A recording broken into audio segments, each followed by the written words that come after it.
You're watching LMCC.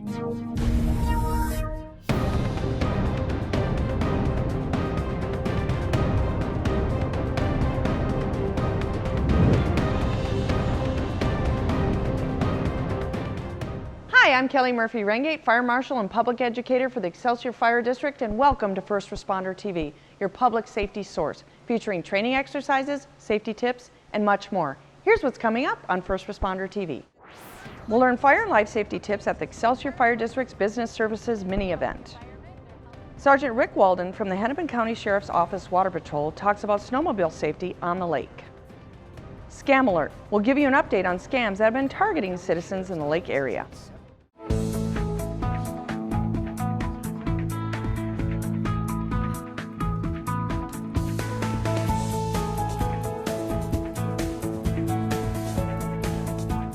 Kellie Murphy-Ringate, and welcome to the Excelsior Fire District Business Services mini-event, where we are here to support commercial buildings and businesses by providing some services. So we've got Shred Right for Good here, we've got the ICA food shelf, we've got certified recycling along with Current Electric Systems, Raystone Organization, Summit Companies is doing fire extinguisher services, and much, much more. So we're going to take you on a little tour. Come on with us.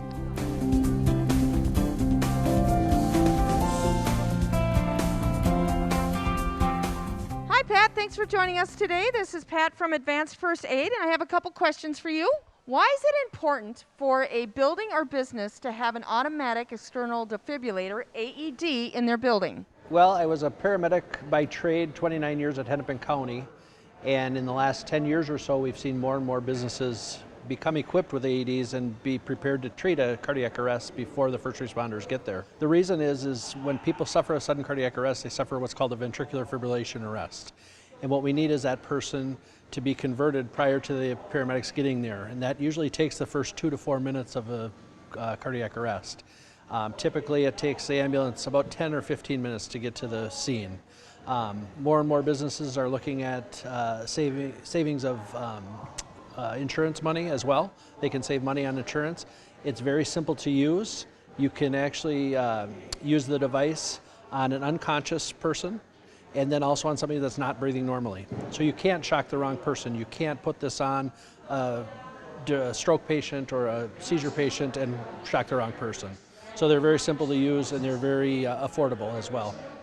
Is it true that people can learn hands-on only CPR in a minute? Absolutely. Literally, there's no more head tilt chin lift. It's strictly hands only CPR on the chest. And what we're doing is we're taking the oxygen that's on the hemoglobin that's already in your blood and we're circulating around to the vital organs and we're pushing that life out 10 to 15 minutes till the paramedics get there and till the first responders get there. So, how do fire extinguishers put out fires? Well, the number one and most simple way is it acts as a smothering agent. It goes over top of the fire and the chemical will stop it from getting any oxygen. Fire can't burn if it doesn't have any oxygen. So the best way a fire extinguisher works is when you use one is to remember the term pass. What that means is when you get your fire extinguisher, remember to pull, which is pull the pin, aim the fire extinguisher, and then you squeeze the handle and sweep. So if you can remember that, you'll be able to put out a fire. Where should fire extinguishers be located? Well, typically the best thing in your home is one on every floor. So if you have a pretty big house, you want to for sure have at least one quick, easy access. But another thing to think of is, well, maybe I have some higher hazard areas in my home and I would like some extra protection. So maybe you do a lot of cooking in your kitchen. Especially with COVID, we do a lot now, so you might want to have one close and handy in the kitchen or in the furnace room. That's another high hazard area because of gas and heat and so on. Mm-hmm. Or if you work on your cars in the garage, it's good to have one in the garage as well. So those are just a few areas where it would be handy to have a fire extinguisher. They come in all different various sizes. A 5-pound ABC is probably the best one to have in your house because it's not too heavy and it's easy to use. So if you have a commercial building, a business, how often do you have to have your fire extinguishers serviced and tagged and inspected? According to state code, they should be done once a year. So, and then when we come out and we check the fire extinguisher, it will get a tag on it. Once it passes its basic inspection, and on that tag, it's stamped the day the person was there, when he serviced it, the month, and then it's good 1 year from that date. And then once you get to the end of that date, it's expired, they need to call someone out and check it again. So once a year, they need to have it updated. So how do you know when your building or business is sending you signs that there's something wrong with your electrical system? Sure. One telltale sign is when lights start dimming, like when the furnace comes on and the lights dim, or the refrigerator kicks on and the lights dim. That's a great situation where your electrical system is telling you you may have a loose connection somewhere. Why is it important that people hire a licensed electrician? Yes, that license is your insurance. So when you hire someone who's licensed, first of all, you're ensuring that they have the training, the experience, the background. But also, when we're licensed, we're registered with the state, which means there's a record of who's responsible for the work. And that's really crucial when you hire someone. You want that record with the state because that gives you a place to kind of go to fix any problems going forward. Can you tell us some common myths that there are about fire sprinkler systems? Sure, Kelly, thanks for asking. I think one of the biggest myths is that all the fire sprinkler heads go off at the same time. In reality, each one of those is individually heat activated, so only one sprinkler head goes off subject to that 155-degree temperature. Another big one is water damage. Everybody talks about water damage, but in reality, the residential sprinkler heads that we're using use about 12 to 20 gallons a minute. A fire department, when they come in, will maybe 150 gallons a minute. The other thing that you got to measure is what would the damages be if the sprinkler didn't go off and there's 5 or 6 minutes of burning going on until the fire department showed up. So several thousand to several tens of thousands of dollars of additional fire damage if that sprinkler system had not been there. So can you explain to our business and building owners what the tax incentives are for them to install a fire sprinkler system in their business or their building? That's a great question, Kelly. The tax laws, Section 179, talks about business deductions. So you go to the U.S. tax code, look at what's Section 179. Those sections were recently changed. It used to be a business owner could only deduct up to $500,000 and it would depreciate it over a period of years. They changed the law in December of last year, so now a small business owner can deduct what they call authorized expenses up to $1 million in a single year. And for the first time, they included fire alarm systems and fire suppression systems. So now if you're a commercial business owner, you can use your tax dollars to essentially pay for an upgrade in your fire alarm system or your fire suppression system like fire sprinklers. What other services, besides from food assistance, do you provide for the communities you serve? Well, we offer rental assistance, which is very important right now. We also have energy assistance. We help with taxes. We help with resources primarily. Resource people into other places they can receive help. It's not just about food right now with a lot of people. The primary thing is food. But the resources that we can offer will get them help throughout all of the process. There's a lot of ways to help the citizens in these communities, but how can a citizen help ICA besides from food donations and donating funds? Of course, we're having to buy more product now because we can't rescue like we were doing. We do rescue some, but we still have to buy all that food that we're giving away.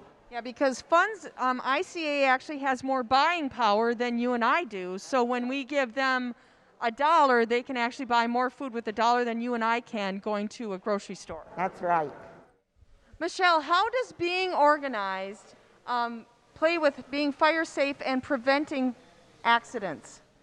Well, in your home, if you've got a place for everything and everything in its place, you're going to have a tendency to prevent accidents. In an emergency situation, it's critical to be able to get out and get out fast. And another aspect is to have your documents so that you can grab and go within a moment's notice, that you have all those vital essential documents. You can grab the birth certificates and that you've got a spot for that, and you can get out of your home and have the items that you need. So these days, what are the biggest organization challenges for business owners? One of the things that we see often is handling the inflow of information, whether that's digital, so email box, texting, or paperwork.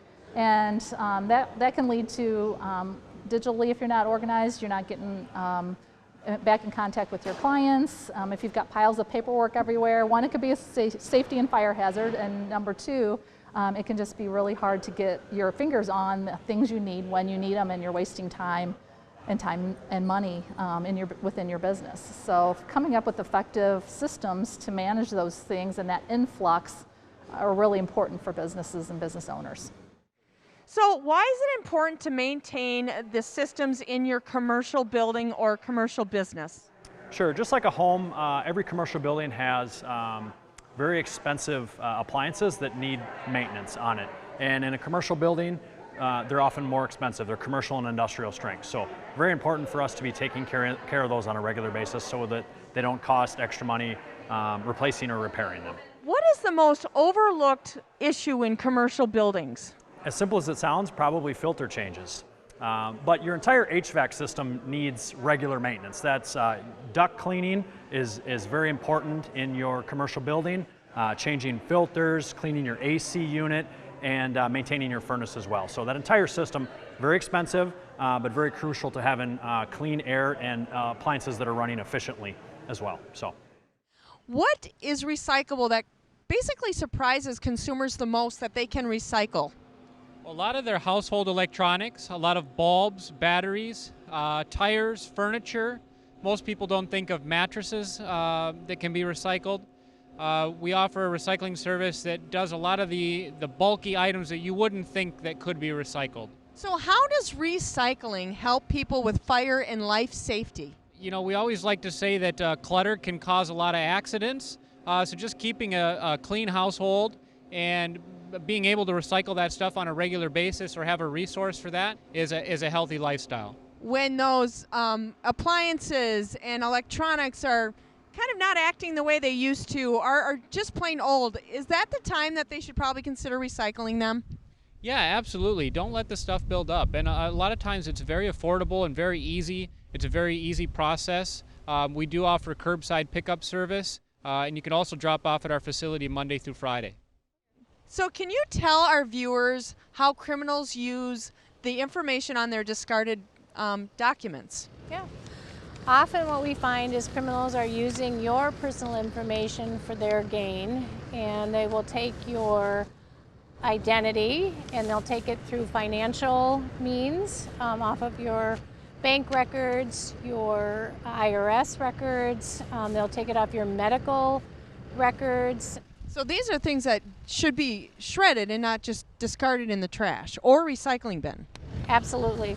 It is our position that anything that has personal identifiable information should go into your shredding container and shred it. Can you tell our viewers a little bit about your program, Shred Right for Good? Yeah. So we're a fundraising initiative that works with schools and nonprofits to help them raise money for the initiatives that are important to them. And we work with them through both mobile shredding events and container fundraising programs. And they're easy and they help the environment, they're healthy, and they teach children of all ages about the importance of shredding and recycling. It's a sustainable program that it continues to work year-round for organizations once they launch it.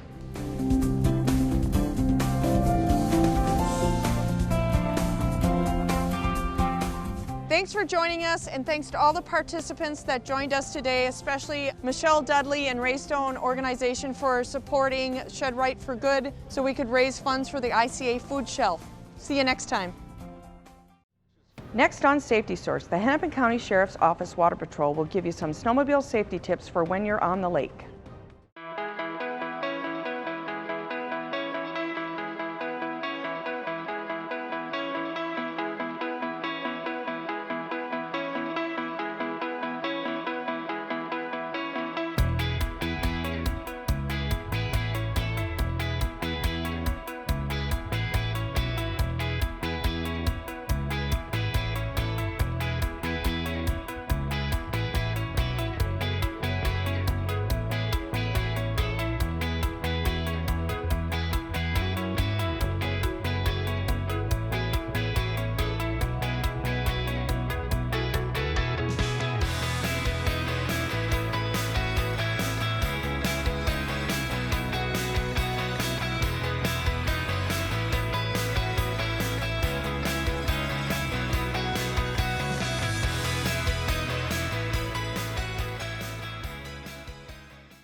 right now with the ice conditions the way they are, we'd really have no snow cover. And so to be driving out here, we always tell people to check with either an ice auger, drill a hole, or take an ice chisel and check the ice thickness. The DNR recommendations for ice is 4 inches for a person, 5 to 7 for a snowmobile or ATV, 10 to 12 for a small vehicle, light truck, and then full-size pickup, 12 to 15. It all looks the same. And you know, it could be 12 inches here and it could be 9 inches 100 yards over that way, or even 50 feet you can have an inch or two discrepancy. The clear hard ice that forms initially is the strongest, safest ice. And then with the snow melt and you get, you know, deterioration and melting and things like that, that ice generally isn't as strong.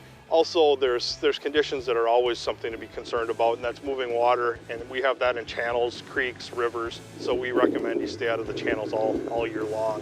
Whether you're on the ice or a trail, a good thing is to always be with a partner, and then also let somebody at home know that you're going to be out snowmobiling and you plan to go, you know, from this point to this point, and you plan on being home return time of this.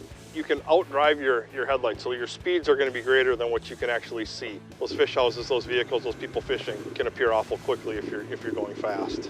It's the same thing in the daytime. Your visibility is only so far, and if you're going at a high rate of speed, you may not see that pressure ridge or ice heave in the ice or open water. The other thing too, if you look at my snowmobile, on the back we have studs, and that does give you quite a bit of traction control on conditions like this.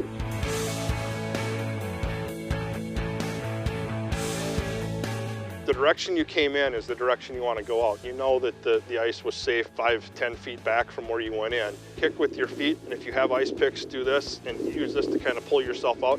Otherwise you can roll too. The other thing that we recommend is that you wear a life jacket when you're out on the ice, even in the winter time. Don't drink and drive. It's the same on the snowmobiles as on the road. It impairs your thinking and your reaction times. Speed too. If you keep your speed down, you're going to see those ice houses, you're going to see the people fishing out there, you're going to see those holes in the water and any discrepancies on the lakes or trails.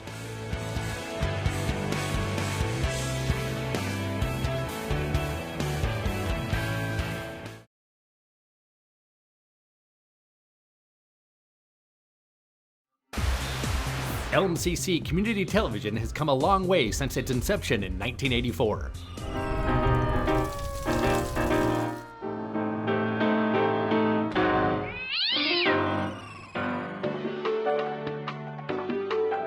Oh, buongiorno, friends. We've got an exciting show for you today. Today's secret Yellow Pages letter is B. All right, let's get to it. Yeesh, did anyone actually watch this program? But now, LMCC's high-definition evolution is complete. Introducing Community Channel 12 in HD. Watch high school sports, concerts, and LMCC's award-winning original programming in crystal clear HD. Your community TV, now in HD. Bremer Bank, St. Anthony, Maine. Bremer Bank, Richfield. It's time for Scam Alert. This segment alerts the public on scams that have been reported to local police departments.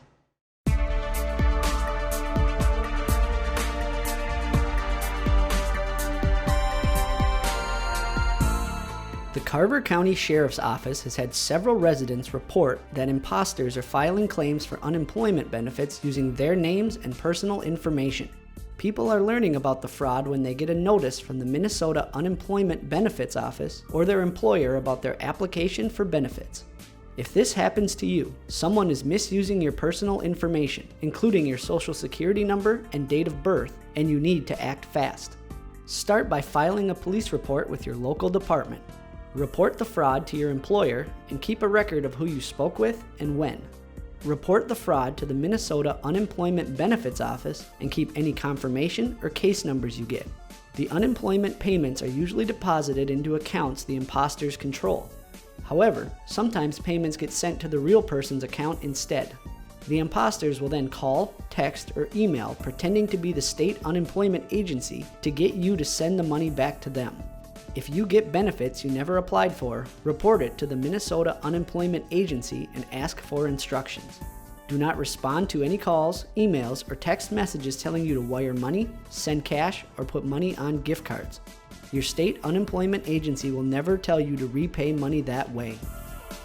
Gift cards are another common way for scammers to steal money from you. Because gift cards are like cash, if you buy a gift card and someone uses it, you probably cannot get your money back. Remember, anyone who demands payment by gift card is always a scammer. Many different kinds of imposters ask you to pay with gift cards. Someone might call you and claim to be from the IRS, collecting back taxes or fines. The caller might say he is from tech support, asking for money to fix your computer. The caller might even say she is a family member with an emergency and needs money right now. But they all have an urgent need for you to send the money right away. The caller will tell you to go buy a popular gift card, such as iTunes, Google Play, or Amazon. They will tell you to get the card at a particular store near you, often Walmart, Target, or Walgreens. Once you buy the card, the caller will then demand the gift card number and PIN on the back of the card. Those numbers let them immediately get the money you loaded onto the card. And after that, the scammers and your money are gone, usually without a trace. If you paid a scammer with a gift card, tell the company that issued the card right away that it was used in a scam. If you act quickly enough, the company might be able to get your money back. Remember to keep the gift card itself and the gift card receipt. Report any gift card scams to the Minnesota Attorney General's office at 651-296-3353. Contact tracers, who work for state health departments to try to track anyone who may have been exposed to COVID-19, are an important part of our road to recovery. But some scammers are pretending to be contact tracers to try and steal your identity or money so they can profit off of the current confusion. A contact tracer might get in touch to discuss results of a test you know you took, or because someone you have been in contact with tested positive. Legitimate contact tracers may call, email, text, or visit your home to collect information. They may ask for your name and address, health information, or the names of places and people you have visited. However, scammers will ask you to do more. Do not pay a contact tracer. Anyone who says you need to pay is a scammer. Do not give your social security number or financial information, as there is no need for a legitimate contact tracer to ask for that. Do not click on links or download anything sent from a contact tracer. Real tracers will only send you text or emails that say they will be calling you. Check with the Minnesota Department of Health to see if they have a way to make sure the person contacting you is a real contact tracer. Otherwise, hang up, close the door, and do not respond to, click on, or download anything in an email or text. Then, report it to the state and tell the Federal Trade Commission at www.ftc.gov/complaint. Thanks for watching First Responder TV, your public safety source. If you have an idea for a segment, an upcoming public safety or fire prevention event, please let us know. This is Kellie Murphy-Ringate giving you information you can use, share, and to live by. See you next time.